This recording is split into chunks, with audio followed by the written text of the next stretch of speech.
صباح الخير او مساء الخير حسب هتشوفوا الفيديو امتى. النهارده هنعمل كيكه مختلفه شويه، مقاديرها بسيطه وسهله جدا كالعاده. هنزود بس مكون بسيط هيخلي طعمها ولونها في منتهى الجمال.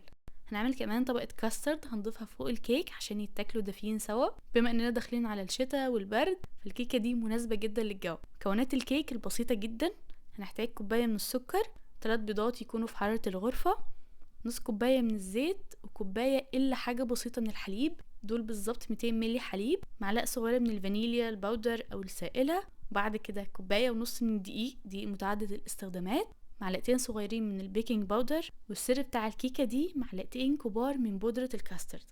هتعلي من طعم الكيكه وهتخليها هشه وطريه جدا.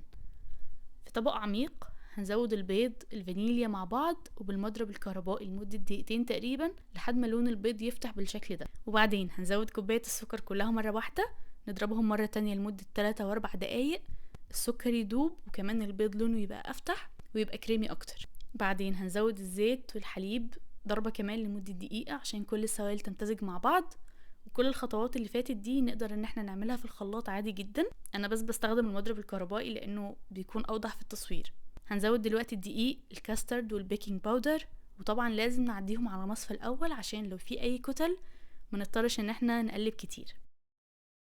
متنسوش كمان رشة بسيطة من الملح. كمان حبيت ازود بشر برتقال عشان بيعلي الطعم وبيخلي ريحة الكيكة من وهي في الفرن حلوة. بالمضرب اليدوي او بمعلقة هنقلب بالراحة وعلى قد ما نقدر من تحت لفوق لحد ما الدقيق كله يختفي ونوقف.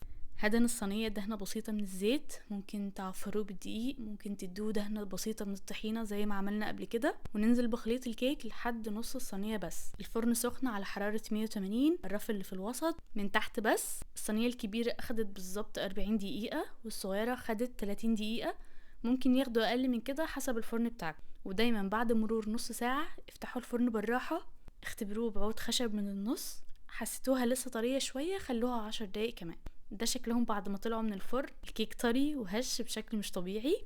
هوريهولكوا في اخر الفيديو. هما الاتنين دلوقتي لسه دافيين. في الوقت ده هروح اجهز الكاسترد. هحتاج 3 معالق كبار من السكر مع 3 معالق كبار من بودرة الكاسترد، والمنكهات ممكن تحطوا فانيليا بس انا هستخدم نص معلقة صغيرة من الحبهان المطحون وحاجة بسيطة جدا من الزعفران، ممكن طبعا تستغنوا عنه. هنحتاج كمان كوبايتين من الحليب.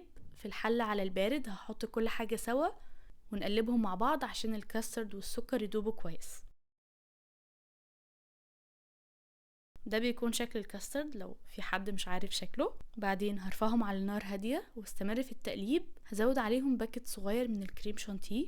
لو الكريم شانتيه عندكم سايب هتحتاجوا تقريبا معلقتين كبار، هو اختياري بس هيخلي الطعم غني وكريمي اكتر. هستمر في التقليب لحد ما الكاسترد يستوي ويتقل، ولما يكون في القوام ده نطفي على طول.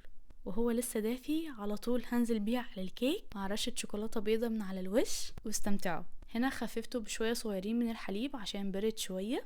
وبس كده، حاجة في منتهى السهولة واللذاذة، تتاكل دافية او حتى باردة. مهما اوصف لكم قد ايه الكيكة دي طالعة رهيبة حتى من غير طبقة الكاسترد. لونها ذهبي يجنن من تحت، هشة وطرية بطريقة مش طبيعية. حتى لو هتعملوها سادة بجد هتنبهروا بيها.